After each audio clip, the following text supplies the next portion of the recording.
Hi guys, Gitsekabor here, with the first of my LEGO Star Wars discussions. So, the aim of these is not to have a set review or anything like that. I've covered that in another part of my channel. This is simply to start a discussion about a part of the community or a set and some controversial issue, and discuss whether or not LEGO did a good job with it or whether or not the community is responding to it very well. And so I'd like to kick this off with a look at the First Order Battle Pack. Now, most of us, and I mean, when I say most of us, I mean everybody we know, was looking forward to this all last year. We heard that this was coming. We thought, alright, the new Stormtroopers are great. We're going to get a battle pack with, 3 or 4 of them in it. We're going to build an army, it's going to be fantastic. And so then the battle pack showed up, not how we were expecting. We got one Stormtrooper, which is good to get. One heavy artillery stormtrooper, which was good to get considering it's a exclusive minifig. So both of those are alright, but the other 2 slots in the set were taken up by a First Order crew member and a First Order technician. And the community at large sort of went, what? We want more stormtroopers. So, there's been a lot of talk and debate saying that, LEGO didn't really do a good job with this thing. We should have gotten more stormtroopers, and we should have not had the technician or the crew member. However, you do have to remember that when LEGO was designing these sets, the film wasn't out yet.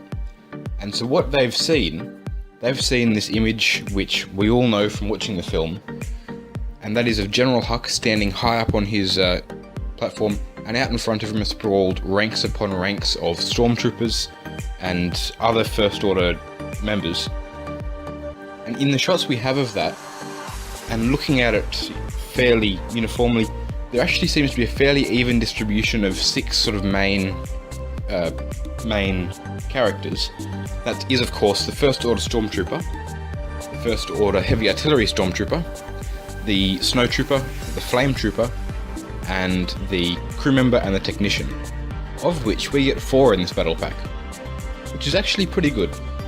So when you think about it for a minute, you see, well, alright, LEGO's actually trying to make it a more well-rounded army builder.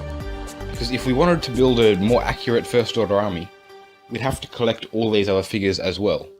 And considering the next set that we get the First Order crew in is, I think it might be Kylo Ren's command shuttle, or the First Order TIE Fighter. I can't quite recall which one, but both of them are quite pricey, especially over here in Australia. So these aren't necessarily that bad of a choice. And I'd like to put out the point that I actually reckon it was a better choice than going with 4 Stormtroopers.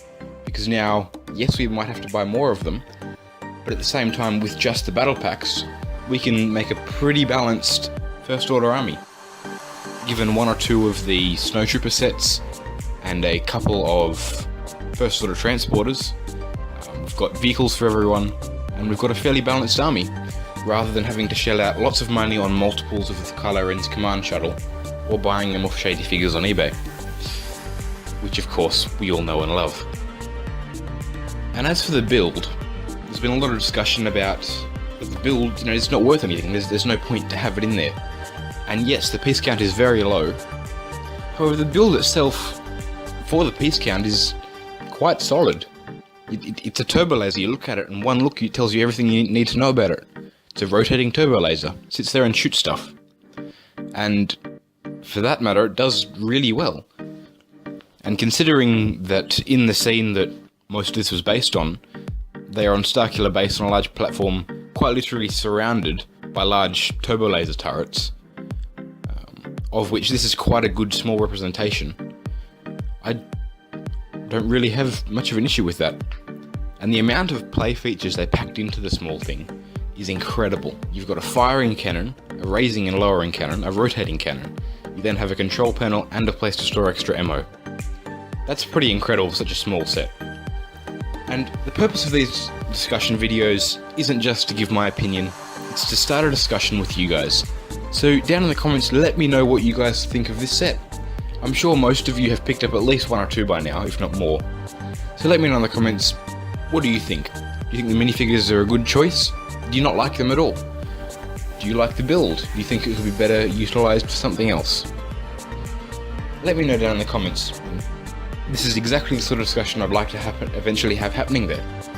And as always, let me know what you thought of this video. Did I do well or not well?